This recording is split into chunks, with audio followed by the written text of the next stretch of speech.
Hello, नमस्ते to everyone. ये video में हम देखेंगे 9th चैप्टर आपका 10th का ज्योग्राफी का टूरिज्म, ट्रांसपोर्ट एंड कम्युनिकेशन। पूरा फास्ट तरीके से रिवाइज करेंगे।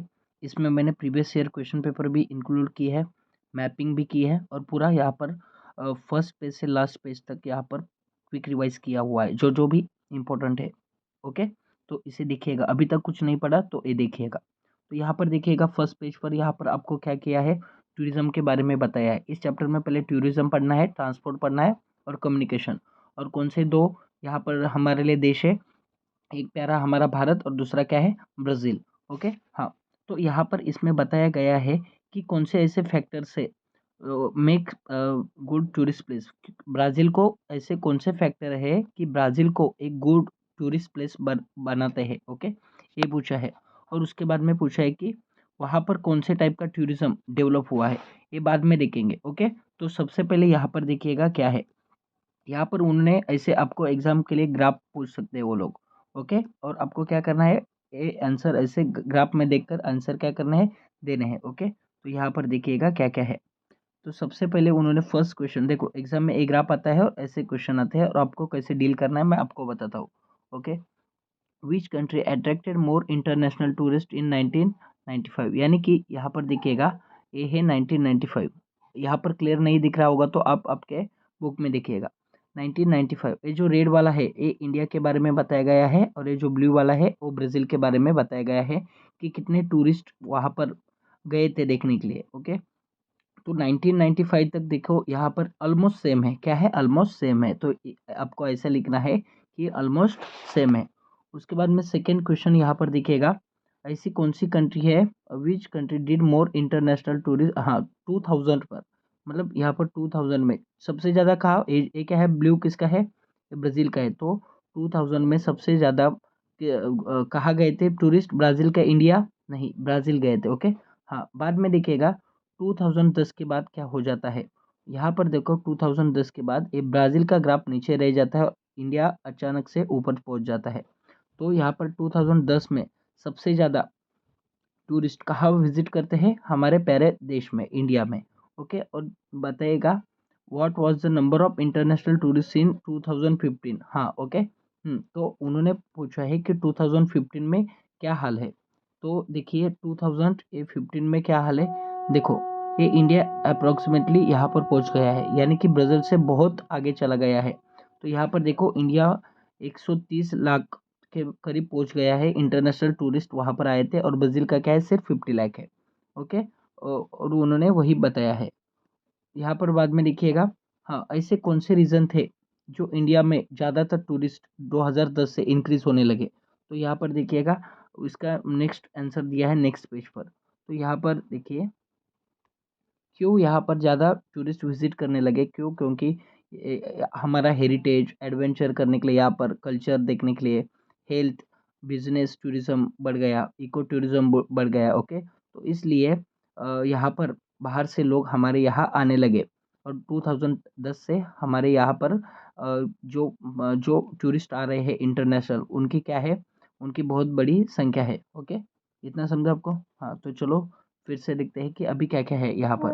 तो यहाँ पर सबसे पहले उन्होंने, अभी यहाँ पर देखते हैं क्या बताया गया है। हाँ, और एक ऐसे क्वेश्चन आया था कि ऐसी कौन सी वजह है जो ब्राज़ील में ज़्यादातर लोग देखने के लिए जाते हैं, मतलब टूरिस्ट वहाँ पर डेवलप हो रहा है। क्यों, क्योंकि देखिए क्लीन वाइट सैंड बीचेस, वहाँ पर क्या है, clean and white sand beaches है, अट्रैक्टिव सी कोस्ट है वहाँ पर, ब्यूटीफुल आइलैंड है। ओके, ऑर्किड्स यानी कि क्या रहते हैं, मतलब ऐसे फ्रूट्स के वो ये रहते हैं, क्या कहते हैं उसको, फ्रूट्स के ऐसे गार्डन्स रहते हैं। ओके, ऑर्किड्स कहते हैं इसे।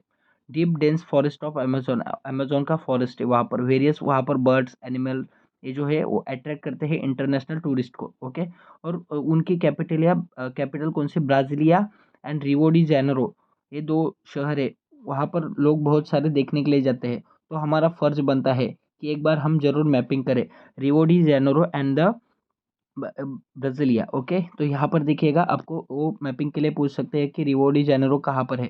तो यहाँ पर देखिएगा रियो डी जेनेरो कहाँ पर है, ये देखो रियो डी जेनेरो आपको मार्क करना है, और ब्राज़ीलिया देखो कहाँ पर है। ठीक से देखना है आगे पीछे, मतलब ये मैप कैसा है आपके, आपके बुक में या रफ मैप में आपको क्या करना है, ये मैप करना है। ब्राज़ीलिया क्या है, ब्राज़ील की क्या है, कैपिटल है।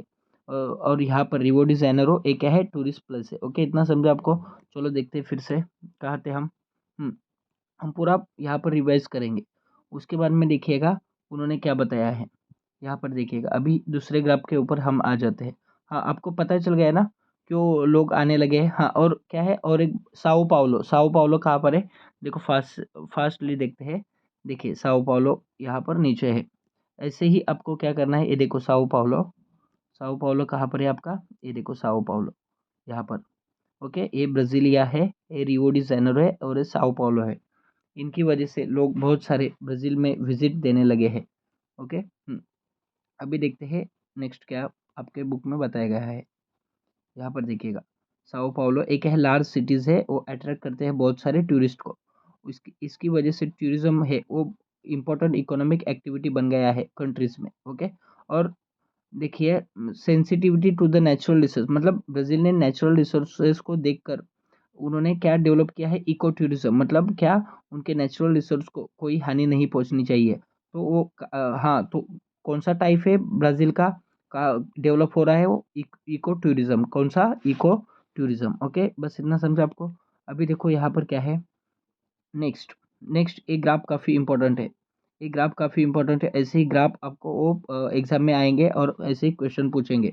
14 मार्क्स के लगभग कोई ग्राफ्स आते हैं। ओके, ऐसे तो यहाँ पर देखिएगा, जो आपको ये जो ब्लू में दिखाई दे रहा है आपको, ये क्या बताने की कोशिश कर रहा है, percentage of a population engage in tourism. मतलब कितने लोग मतलब कितने लोग एंगेज है टूरिज्म में, और उसका जीडीपी कितना है, जीडीपी का कंट्रीब्यूशन कितना है, ये दोनों देश के बारे में बताया गया है। पहले ये दो पिलर ब्राज़ील के हैं, और आखिर के दो पिलर कौन से, इंडिया के हैं।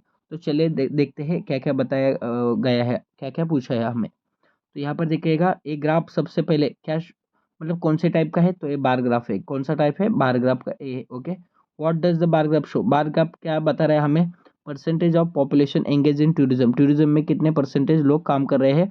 और बाद में बताया कि उन्होंने उनका कंट्रीब्यूशन क्या है उनके कंट्री के जीडीपी में। ओके।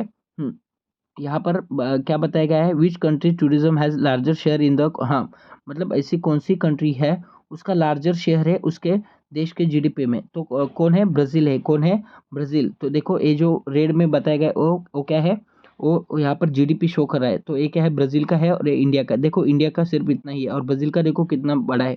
ओके, तो सबसे ज़्यादा शेयर किसका है, ब्राज़ील का है। ये भूलना नहीं है, ट्रू और फॉल्स के लिए पूछ सकते हैं। वो इंडिया देंगे, वो क्या आ जाएगा, इंडिया फॉल्स। क्यों, क्योंकि इंडिया का शेयर काफ़ी कम है हमारे टूरिज्म में, देश के जीडीपी के टूरिज्म में। ओके। यहाँ पर देखिएगा, इसमें बताया गया है कि ऐसी कौन सी कंट्री है उसमें लार्जर पॉपुलेशन एंगेज है टूरिज्म में, बट कंट्रीब्यूट्स, हाँ, मतलब ऐसी कौन सी कंट्री है जिसमें बहुत सारे लोग टूरिज्म में काम कर रहे हैं, लेकिन फिर भी उसके जीडीपी में उसका जो हिस्सा है, मतलब जो उसका कंट्रीब्यूशन है वो सबसे कम है। तो देखो यहाँ पर देखो, ब्राज़ील में सिर्फ इतने ही लोग काम कर रहे हैं, लेकिन इंडिया में कितने कर रहे हैं। ओके, और ब्राज़ील का जीडीपी देखो बहुत ज़्यादा है टूरिज्म का, और इंडिया का देखो सिर्फ कितना है, कम है ना। हाँ, तो ये हमारा इंडिया, मतलब क्या इससे, इस एक ग्राफ हमें क्या बताना चाहता है कि इंडिया में है जो बहुत सारे लोग पॉपुलेशन में, सॉरी, टूरिज्म में एंगेज है, लेकिन उसका जीडीपी उतना नहीं है। क्यों नहीं है, क्योंकि ये दो चीज़ों पर डिपेंड रहता है। वो कौन सी चीज़ों पर रहता है, दो चीज़ों पर डिपेंड रहता है। सबसे पहले primarily depend on size of population, मतलब आपका क्या, आपके पॉपुलेशन का साइज कितना है। तो इंडिया का बहुत बड़ा है और ब्राज़ील का बहुत कम है। और उसके बाद में क्या पूछा है, ऑब्वियसली तो हमारा इंडिया का जीडीपी भी क्या है, बहुत बड़ा है, और ब्राज़ील का कैसा है, छोटा है। तो इसलिए, तो यहाँ पर देखिए, this is primarily depend on the size of the population. India का साइज भी बड़ा है और जीडीपी भी बहुत बड़ा है, पॉपुलेशन भी बड़ा है और जीडीपी भी क्या है, बड़ा है। तो इसलिए देखिएगा, population of India is more than Brazil, और उसका जीडीपी भी क्या है, ब्राज़ील से क्या है, बहुत बड़ा है। तो उसकी वजह से क्या होता है, देखो आपको पूछ सकते हैं। तो उसकी वजह से यहाँ पर देखिएगा, उसकी वजह से देखिएगा, इसकी वजह से देखिएगा, the GDP of India is higher, और हमारा जीडीपी क्या है, हायर है, और ब्राज़ील का क्या है, कम है। और पॉपुलेशन भी हमारा हायर है और ब्राज़ील का क्या है, कम है। इसलिए the contribution of the tourism to GDP appears lesser than the Brazil and population. हाँ, तो इसलिए हमारे इंडिया में बहुत सारे लोग टूरिज्म में काम कर रहे हैं, लेकिन उसका जीडीपी काफ़ी कम है। क्यों? क्योंकि हमारे देश का साइज़ भी बड़ा है और हमारे देश का जीडीपी भी बड़ा है, तो इसकी वजह से टूरिज्म का हमारे देश में जीडीपी का कंट्रीब्यूशन काफ़ी कम है। देखो, अभी तक कुछ नहीं समझा तो सिर्फ इतना याद रखो कि ब्राज़ील में कम लोग काम करते हैं, लेकिन वो बहुत सारा जीडीपी का कंट्रीब्यूट करते हैं देश के। और इंडिया में इसका क्या है, उलट है। इंडिया में क्या है, इसका उल्टा है। इंडिया में बहुत सारे लोग काम करते हैं, लेकिन जीडीपी देखो क्या है, बहुत कम है। क्या है कंट्रीब्यूशन जीडीपी का, टूरिज्म में टूरिज्म का जीडीपी में कंट्रीब्यूशन काफ़ी कम है। ओके, इतना समझा आपको? हाँ, ये देखो व्हाट फैक्टर्स हमने देखे, क्या क्या है वहाँ पर, बीचेस वगैरह है, इसलिए वहाँ पर ज़्यादातर लोग जाते हैं ब्राज़ील को देखने के लिए। और यहाँ पर देखिएगा अभी नेक्स्ट क्या बताया गया है। देखिए, इंडिया में क्यों लोग, हाँ, 2010 से बहुत सारे लोग आने लगे, क्योंकि मैंने बताया है फॉरेन टूरिस्ट क्यों आने लगे। हेरिटेज, एडवेंचर, कल्चरल और हेल्थ के लिए आने लगे, मतलब हॉस्पिटल्स में वगैरह तो टूरिस्ट आने लगे। और बिजनेस टूरिज्म में भी हमारा डेवलप हो गया। ओके, बिजनेस करने के लिए भी लोग आने लगे। और इको टूरिज्म भी क्या बढ़ने लगा। और यहाँ पर सम सिटीज़ दी है, यहाँ पर देखिएगा इंडिया एंड ब्राज़ील के, आप देखिएगा। ओके, हाँ, अभी देखो नेक्स्ट क्या बताया गया है। यहाँ पर देखिए, अभी इसे आपको ग्राफ देंगे और कुछ सवाल पूछेंगे, ये भी काफ़ी इंपॉर्टेंट है। ओके, तो यहाँ पर देखिएगा फर्स्ट क्या है, which means of the transport are seen on the, हाँ, इस मैप पे आपको कौन कौन से ट्रांसपोर्ट सिस्टम दिखाई दे रहे हैं, तो आपको क्या करना है, स्केल को देखना है। देखो क्या है, major roadways, other roads, railways, airport, ports, ये आपको दिखाई दे रहे हैं। सेकंड क्वेश्चन देखिएगा, which means of transport has a denser network, मतलब यहाँ पर इस मैप में, ये ब्राज़ील का मैप है, इसमें आपको क्या ज़्यादा दिखाई दे रहा है, रोडवेज दिख रहे हैं ज़्यादा, दिख रहे हैं क्या रेलवेज? ओके, तो ऑब्वियसली ये जो रेड कलर में दिखाई दे रहे हैं वो क्या है, रोडवेज है। और रोडवेज की मतलब क्या है, संख्या क्या है, तादाद क्या है, बहुत बड़ी है यहाँ पर। तो यहाँ पर देखो, विच मीन्स ऑफ ट्रांसपोर्ट है डेंसर नेटवर्क, किसका डेंस नेटवर्क है, रोडवेज का, किसका, रोडवेज का। तो इससे क्या हमें पता चलता है, ब्राज़ील में बहुत सारे रोड्स है। ओके, और विच हाईवे कैन बी प्रोमिनेंटली, हाँ, और आपको इस मैप में कौन सा आपको सबसे लंबा हाईवे दिखाई दे रहा है, तो यहाँ पर देखिएगा। अब आप, आई होप आप नोटिस कर, देखो ब्राज़ीलिया से ये हाईवे चालू हुआ है और यहाँ पर इस सिटी तक यहाँ पर ख़त्म हुआ है, तो इसका नाम क्या है, ट्रांस अमेजोन हाईवे। और नेक्स्ट क्वेश्चन पूछा है, किस किस सिटी को जोड़ता है, ये ब्राज़ीलिया एंड ए वाली सिटी को क्या करता है, वो ज्वाइन करता है। इतना समझा आपको? हाँ, ये बस आपको देखना है और आपको ऐसे लिखना है, मैप आएगा आपको और आपको सिर्फ उसका आंसर लिखना होगा। यहाँ पर देखा होगा, what could be reason to be development of railways in the south east, यानी कि साउथ ईस्ट में, साउथ यानी कि देखिएगा, जब भी डायरेक्शन की बात होगी तो आपको क्या करना है, डायग्राम में से निकालना है। ए ऊपर का नॉर्थ रहता है, नीचे का साउथ रहता है, इधर का ईस्ट रहता है और वेस्ट रहता है। और क्या है, नॉर्थ, नॉर्थ एंड ईस्ट, ये क्या है, नॉर्थ ईस्ट है। ओके, तो उन्होंने क्या बताया है, देखिएगा कौन से ऐसे रीजन है कि यहाँ पर साउथ ईस्ट में बहुत सारे, क्या, साउथ ईस्ट में बहुत सारे रेलवेज का डेवलपमेंट हुआ है। यानी कि यहाँ पर ये क्या है, साउथ और ईस्ट, यानी कि यहाँ पर, यानी कि यहाँ पर, हाँ देखो, यस, साउथ ईस्ट में क्यों, क्योंकि देखो यहाँ पर प्लेन एरिया होता है। क्या, यहाँ पर साउथ ईस्ट में क्या है, प्लेन एरिया है, इसलिए वहाँ पर, यहाँ पर रेलवेज बहुत डेवलप हो गई है।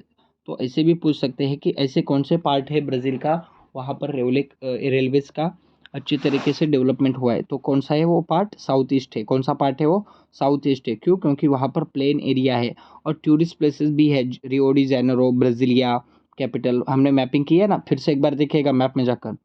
यहाँ पर देखिएगा नेक्स्ट क्वेश्चन क्या है, in which part of Brazil do you see the lesser development of transport network, हाँ, ये काफ़ी इंपॉर्टेंट है, ये काफ़ी इंपॉर्टेंट है। ऐसे ब्राज़ील का कौन सा पार्ट है उसमें ट्रांसपोर्ट का लेस डेवलपमेंट हुआ है, तो कौन सा है, वेस्ट एंड नदर्न।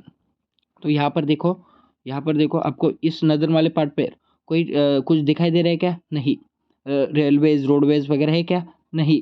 और यहाँ पर देखो, यहाँ पर वेस्ट पर सब, यहाँ पर क्या ईस्ट में है, इतना सब ट्रांसपोर्ट का यहाँ पर ईस्ट में है, वेस्ट में आपको बहुत सारा कम दिखाई दे रहा है ना। हाँ, क्यों? तो यहाँ पर देखिएगा, यहाँ पर अमेजोन की रिवर है और अमेजोन की रिवर यहाँ पर देखिएगा क्यों कम है, क्योंकि देखिएगा फॉरेस्टेड लैंड है, मतलब अमेजोन रिवर बेसिन में क्या है, बहुत सारे फॉरेस्ट है और एरिया कैसे, स्वैम्पी लैंड वहाँ पर है, तो इसलिए लिमिटेड डेवलपमेंट हुआ है और लोग भी वहाँ पर काफ़ी कम रहते हैं, तो इसलिए वहाँ पर यहाँ पर ट्रांसपोर्टेशन का बहुत सारा कम डेवलपमेंट मतलब डेवलपमेंट नहीं हुआ। ओके, तो एक क्वेश्चन पक्का पूछ सकते हैं कि ब्राज़ील के ऐसे कौन से पार्ट में यहाँ पर रोडवेज का डेवलपमेंट नहीं हुआ। तो सबसे पहले नॉर्थ में, और कहाँ पर, ईस्ट पर, सॉरी वेस्ट। क्यों? क्योंकि वहाँ पर क्या है, अमेजोन रिवर का बेसिन है और उसकी वजह से वहाँ पर बहुत सारे फॉरेस्ट है, और वहाँ का यहाँ पर टेम्परेचर एनवायरनमेंट कैसा है, स्वैम्पी है। ओके, मार्शी वो वहाँ पर प्लेस है। ओके, यहाँ पर देखिएगा नेक्स्ट। अभी देखना है, हाँ, अभी ये जो ग्राफ का स्टडी किया ना, उसके बारे में उन्होंने बताया। यहाँ पर सबसे ज़्यादा क्या आपको नज़र आता है, ब्राज़ील में रोडवेज ही नज़र आते हैं। ओके, उसके बाद में देखिएगा नेक्स्ट क्या बताया है उन्होंने। और जो, हाँ, मतलब जो हाफ ऑफ ट्रांसपोर्टेशन, सबसे ज़्यादा ट्रांसपोर्टेशन कौन सा होगा ब्राज़ील में, तो क्या है, वो रोडवेज है। रेलवेज वगैरह बहुत सारे कम है। यहाँ पर देखिएगा, हाँ, और जो ये जो रोडवेज का मतलब क्या है, डेंसिटी है, मतलब बहुत सारे रोडवेज सिर्फ ना ईस्टर्न पार्ट में वहाँ यहाँ पर सिचुएटेड है। मतलब यहाँ पर देखिएगा, मैंने बहुत सारे मैप को गंदा किया है, लेकिन फिर भी देखिएगा, इस बहुत सारे ये जो रोडवेज है वो कौन से ईस्टर्न पार्ट पे है। वेस्ट पे देखिएगा कुछ नहीं डेवलपमेंट हुआ। डेवलपमेंट हुआ है क्या? नहीं हुआ। उसके बाद में देखिएगा वाटरवेज भी डेवलप हुआ है थोड़ा थोड़ा। और जो अमेजोन रिवर है, वहाँ वहाँ पर कमर्शियल बेसिस पर ट्रांसपोर्ट होता है वहाँ से। और देखिएगा, और देखो, boats from ply from Iquitos in Peru to the mouth. हाँ, मतलब यहाँ पर उन्होंने बताया है कि एक सबसे बड़ा जलमार्ग है यहाँ पर पेरू है। पेरू से लेकर इक्विटास, वहाँ पर कुछ तो सिटी है, पेरू से लेके अमेजोन के माउथ तक एक बड़ा क्या है, वाटरवेज का वहाँ पर क्या है, वाटरवेज है, और वहाँ से कमर्शियल बेसिस पर ट्रांसपोर्ट होता है। और ये सबसे लंबा वाटरवेज है, 3,700 किलोमीटर तक है। तो वो आपको पूछ सकते हैं कहाँ से कहाँ है, तो क्या है, इक्विटास जो पेरू में है, वहाँ से लेकर अमेजोन के माउथ तक है, सबसे बड़ा है। ओके, और अनदर इम्पोर्टेंट क्या है, पैराना रिवर। पैराना रिवर भी क्या है, वाटरवेज के लिए यूज़ किया जाता है। तो चलो मैप में प्लॉटिंग करते हैं, पैराना रिवर कहाँ पर है। पैराना रिवर देखो, इसमें नहीं दिखाई देगा आपको। देखो, मैं वो जो ग्राफ था रिवर्स का वो लगाना भूल गया। आपके थर्ड चैप्टर में वो आपको देखने को लिए मिलेगा। तो पैराना रिवर वहाँ पर आप सबसे पहले प्लॉट करिएगा। ओके, हाँ, पक्का कीजिएगा। ऐसे ही सवाल आपको पूछते हैं ज्योग्राफी में। आपको जब भी सिटीज़ का नाम देखने को मिलेगा तो सबसे पहले आपको जाकर प्लॉट करना है, तभी वो आपको ध्यान में रहेंगे। और ब्राज़ील में देखो, रेलवे का लाइन का डेवलपमेंट नहीं हुआ, मतलब रेलवेज का डेवलपमेंट नहीं हुआ। ओके, आगे देखिएगा क्या है, और एयरवेज का भी कंट्रीब्यूशन ब्राज़ील में क्या है, बहुत कम है। यानी कि एयरवेज एंड रेलवेज सबसे कम है, और सबसे ज़्यादा क्या है, रोडवेज है। ऐसे पूछ सकते हैं कि बताओ ब्राज़ील में ट्रांसपोर्ट का क्या हाल है, तो आपको ये सब बताना है कि यहाँ पर नॉर्थ में ट्रांसपोर्टेशन कम है और वेस्ट में भी कम है, ईस्ट में बहुत सारा है, रोडवेज का ज़्यादा है, रेलवेज एंड एयरवेज कम है। ओके, ये सब बताना है आपको। और क्यों यहाँ पर नॉर्थ में और वेस्ट में क्यों कम कम है, क्योंकि अमेजोन का बेसिन है, फॉरेस्ट है, और स्वैम्पी मार्शी एरिया है, पॉपुलेशन कम है, इसके लिए वो डेवलप नहीं हो पाया। ओके, तो आपको ये सब बताना है। ओके, ऐसे ही सवाल आपको पूछने वाले हो। यहाँ पर देखिएगा नेक्स्ट। नेक्स्ट क्या है, यहाँ पर आपको क्या बताया, हाँ, अभी इंडिया के बारे में बताया गया है, इंडिया का ट्रांसपोर्टेशन का क्या हाल है। तो यहाँ पर देखिएगा, एक मिनट। ये वीडियो थोड़ा लंबा हो सकता है क्योंकि मैं डिटेल वाइज पढ़ा रहा हूँ, बस इतना ही पढ़ो। उसके बाद में आपको क्या करना है, एक्सरसाइज सॉल्व करना है और एग्जाम देख कर आना है। देखो, यहाँ पर देखिए, इंडिया ट्रांसपोर्ट क्या है। यहाँ पर इंडिया में कौन कौन से ट्रांसपोर्ट आपको दिखाई दे रहे हैं। तो मैंने क्या देखा, यहाँ पर इंडेक्स देखा, हाईवेज है, यहाँ पर नेशनल हाईवे वगैरह, रेलवेज, एयरवे। हाँ, आपको एक होमवर्क देता हूँ प्लीज़। गोल्डन क्वाड्रिलेटरल किस किस मेजर 4 सिटीज़ को ज्वाइन करता है, ये सबसे पहले देखो और मैप में प्लॉट करो। और सिटीज़ का नाम यहाँ पर मुझे कमेंट सेक्शन में बताओ, ये काफ़ी इंपॉर्टेंट है, मैं नहीं बताऊँगा। ओके, हाँ, यहाँ पर हाईवे है, रेलवे है, एयरवेज है, वाटरवेज है, ये मुझे कैसे मैप में देखकर पता चल गया। ये दिसंबर 2020 में ये मैप आया था और उसके ऊपर क्वेश्चन पूछे थे। ऐसे कौन से पार्ट है कि रेलवे का वहाँ पर बहुत सारा डेंसिटी है, मतलब रेलवे बहुत डेवलप हुआ है। तो नदर्न प्लेन में कहाँ पर देखो, यहाँ पर क्या है, यहाँ पर पूरा हिमालय है। और ये इतना एरिया क्या है, हमारा नदर्न प्लेन है। और नदर्न प्लेन में यहाँ पर रेलवेज का काफ़ी सारा मतलब डेंसिटी, मतलब डेंस नेटवर्क है। क्यों? क्योंकि यहाँ पर प्लेन एरिया है। कौन सा एरिया है? प्लेन एरिया है। और यहाँ का स्लोप भी क्या है, कम है। स्लोप यानी कि ढलान ढलान भी क्या है, कम है। क्यों? क्योंकि प्लेन एरिया है ना, इसलिए। वहाँ पर रेलवेज का बहुत ज़्यादा डेवलपमेंट हुआ है। तो आपको पूछ सकते हैं ऐसे कौन से पार्ट है कि वहाँ पर रेलवे का डेंसिटी और नेटवर्क आपको बहुत ज़्यादा नज़र आता है, वो क्या है, नदर्न प्लेन है। Okay, name 5 important ports. हाँ, आपको क्या पूछे, इंपॉर्टेंट पोर्ट्स यहाँ पर कौन कौन से है वो आपको बताना है। तो देखिएगा इंपॉर्टेंट पोर्ट्स सबसे पहले मैं आपको बताता हूँ। ये देखो, ये क्या है, ईस्टर्न कोस्ट है, मतलब ए वाला क्या है, ईस्टर्न कोस्ट है। ओके, हाँ, एक मिनट। और ये वाला क्या है, वेस्टर्न कोस्ट है। तो सबसे पहले वेस्टर्न कोस्ट पर यहाँ पर देखिएगा कांडला। कांडला एक गुजरात में है। कहाँ पर है, गुजरात में। इसको प्लॉट करेगा प्लीज़ आपके मैप में, कांडला। ओके, बाद में देखिएगा ये मुंबई पोर्ट है। ये कौन सा पोर्ट है, मुंबई पोर्ट है। उसके बाद में देखिएगा ये यहाँ पर, हाँ, which is a southern most, सबसे ज़्यादा कौन सा सदर्न मोस्ट पोर्ट है, ये आपको क्वेश्चन में पूछा था। तो कौन सा है, कोचिन पोर्ट है। कौन सा है, कोचिन पोर्ट है। और यहाँ पर देखिए ईस्टर्न ईस्टर्न कोस्ट पे ये चेन्नई है। इसके बाद में यहाँ पर देखिएगा विशाखापट्टनम है। और यहाँ पर देखिएगा कोलकाता है। क्या है, कोलकाता है। इतने सारे क्या है, मेजर पोर्ट्स है ये हमारे इंडिया के। ये मैप देखकर सिर्फ आपको ये आंसर बताना है, कितना इजी रहता है, देखो। ओके। अभी यहाँ पर क्या पूछा है कि ऐसे कौन सा नेटवर्क मतलब एरियाज है इंडिया में, वहाँ पर नेटवर्क स्पार्स है, यानी कि कम है। और क्यों कम है, तो यहाँ पर देखो, आपको ये ऊपर वाला जो लद्दाख वगैरह दिखाई दे रहा है, ये वाला पार्ट, अब यहाँ पर आपको एक भी ट्रांसपोर्ट का मीडियम नज़र आ रहा है क्या, नहीं। और क्यों, क्योंकि यहाँ पर हिली एरिया है, यानी कि पहाड़ है, इसलिए वहाँ पर ट्रांसपोर्ट का अच्छी तरीके से डेवलपमेंट नहीं हुआ। और कहाँ पर, नॉर्थ में हुआ। और नॉर्थ ईस्ट यानी कि क्या, ए वाला रीजन, नॉर्थ ईस्ट यानी कि ये पहाड़ी वाला रीजन, जो सेवन सिस्टर वाला रीजन है ना, नॉर्थ ईस्ट यानी कि देखो, ए नॉर्थ रहता है, ए साउथ रहता है, ए ईस्ट रहता है, और ए वेस्ट। तो नॉर्थ ईस्ट यानी कि ए वाला एरिया, यानी कि ए वाला एरिया। और क्यों, क्योंकि यहाँ पर हिली एरियाज है, यहाँ पर माउंटेन्स है, इसलिए वहाँ पर रोडवेज और ट्रांसपोर्टेशन का ज़्यादा डेवलपमेंट नहीं हुआ। तो चलो, ऐसे ये सवाल पूछते हैं, ऐसे मैप देंगे और आपको ऐसे क्वेश्चन पूछेंगे। ओके, बस इतना ही। आगे देखते हैं अभी क्या हाल है, आगे चलो। यहाँ पर देखते हैं, एक है, हाँ, और एक दूसरा एक मैप है। यहाँ क्या है, दूसरा एक मैप है। तो इस मैप में क्या पूछा था, देखो ऐसे मैप दिया था।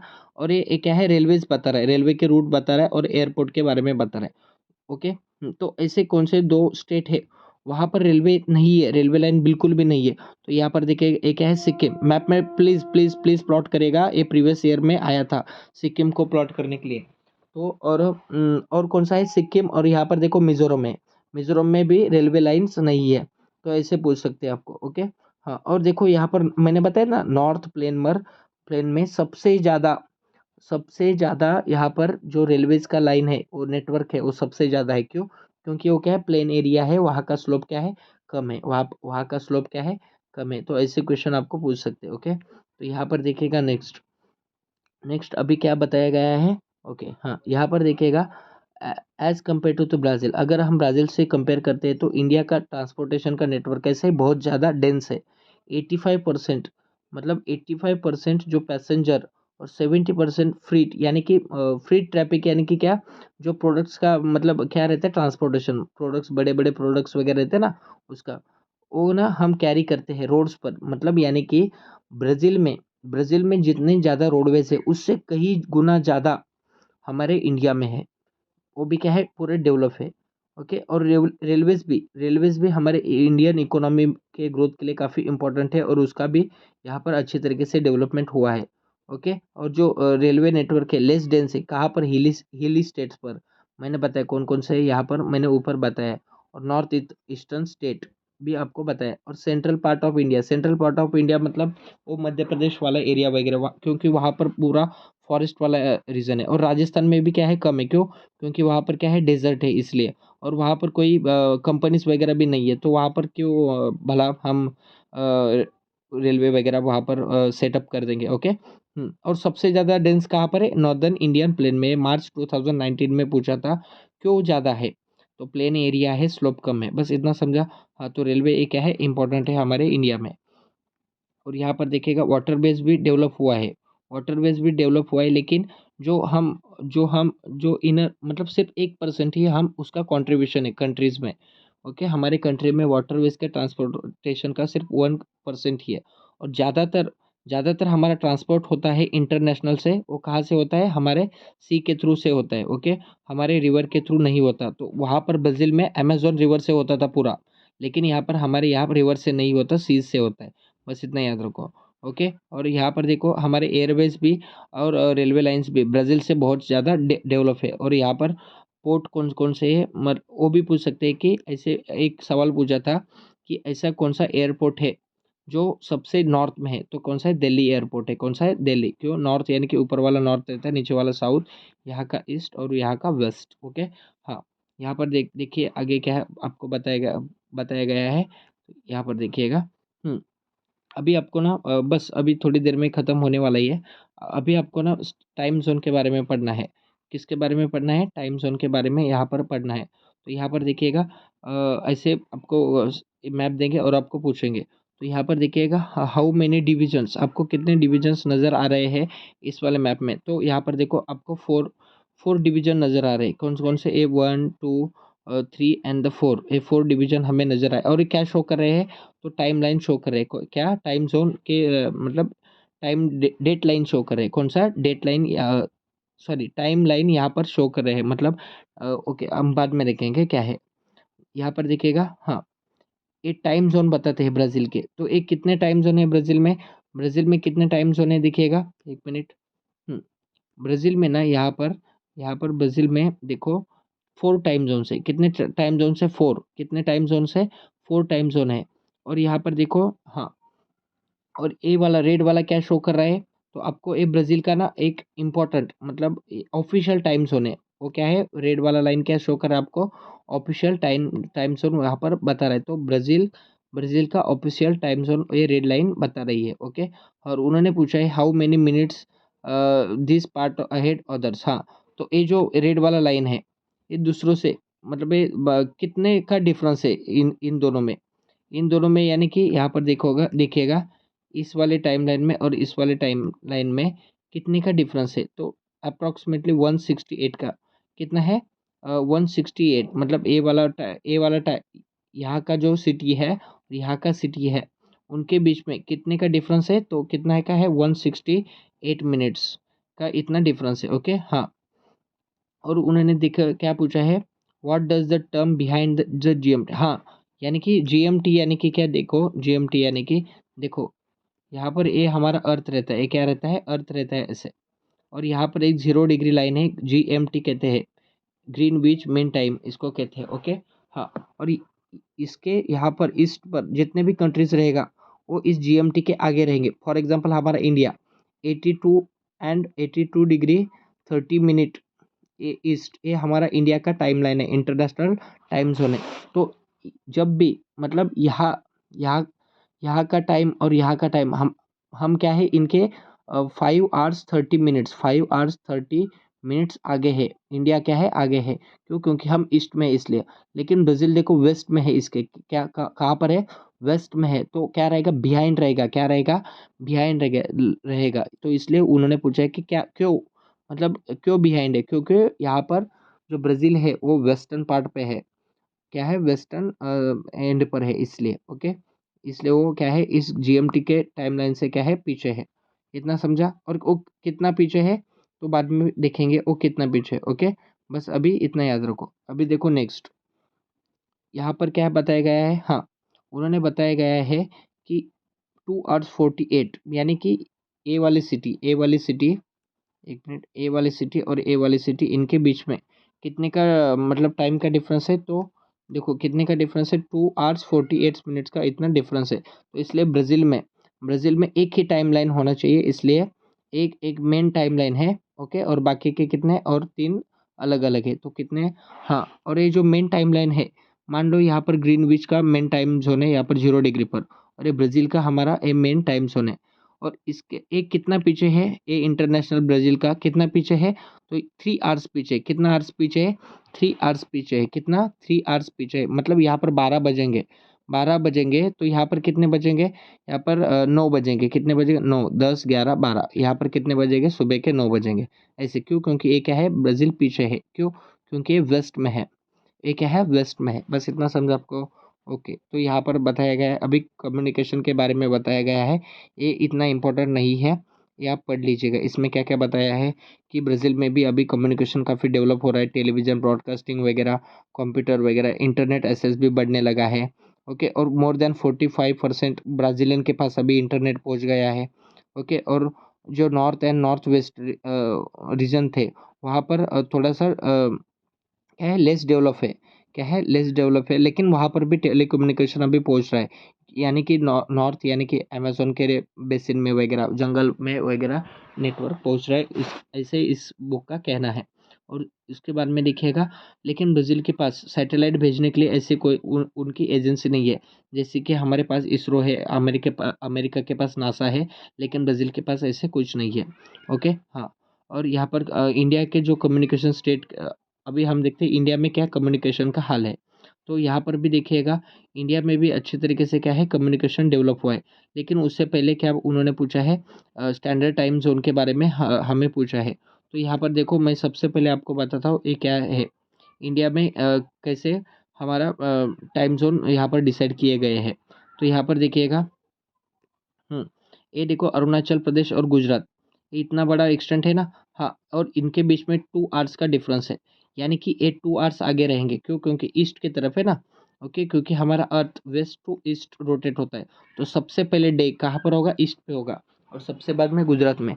तो उन्होंने क्वेश्चन पूछा है, देखो आगे है, अभी नहीं है, देखो। और इसके बीच में, यानी कि गुजरात और अरुणाचल प्रदेश के बीच में कितने का टाइम डिफरेंस है? 2 आवर्स का। कितने? 2 आवर्स का। यानी कि यहाँ पर देखो, यहाँ पर 7 बजे होंगे। यहाँ पर कितने? 7 बजे होंगे। तो यहाँ पर कितने बजे होंगे? 5 ही बजे होंगे। क्यों? क्योंकि क्या है, 2 आवर्स का डिफरेंस है। ओके, इतना समझा आपको? हाँ। लेकिन ये हमारे लिए काफ़ी, मतलब क्या है, प्रॉब्लम क्रिएट कर सकता है। तो इसलिए इंडिया ने यहाँ पर 82.5 डिग्री से, इलाहाबाद के नैनी से एक हमारा स्टैंडर्ड जोन सिलेक्ट किया है, 82 डिग्री 30 मिनट नॉर्थ ईस्ट। क्यों? हमारा इंडिया क्या है, ईस्टर्न पार्ट में है, इसलिए। ओके, तो इसलिए जो भी हमारे घड़ी सेट होते हैं वो यहाँ के टाइम के अनुसार ही होते हैं, तो यहाँ इसलिए कन्फ्यूजन क्रिएट नहीं होता। ओके, अभी देखते हैं सवाल क्या क्या है, पूछे हैं उन्होंने। तो यहाँ पर देखिएगा, कहा गया, अरे एक मिनट, ये देखिए, हाँ, यहाँ पर देखो अभी कौन कौन से सवाल पूछे हैं। यहाँ पर उन्होंने बताया कि जो ये जो इंडिया का लॉन्गिट्यूडनल एक्सटेंट है, मेनलैंड का और ब्राज़ील का, उसमें क्या डिफरेंस है? तो देखिएगा, ब्राज़ील का हमारे से और भी 12 ऐसे डिग्री ज़्यादा है, यानी कि इंडिया का क्या है, कम है। ओके, हमारा सिर्फ कितना है, अप्रॉक्सीमेटली 29 ही डिफरेंस है। मतलब इस गुजरात और अरुणाचल के बीच में कितने डिग्री का डिफरेंस है? 29 डिग्री का है।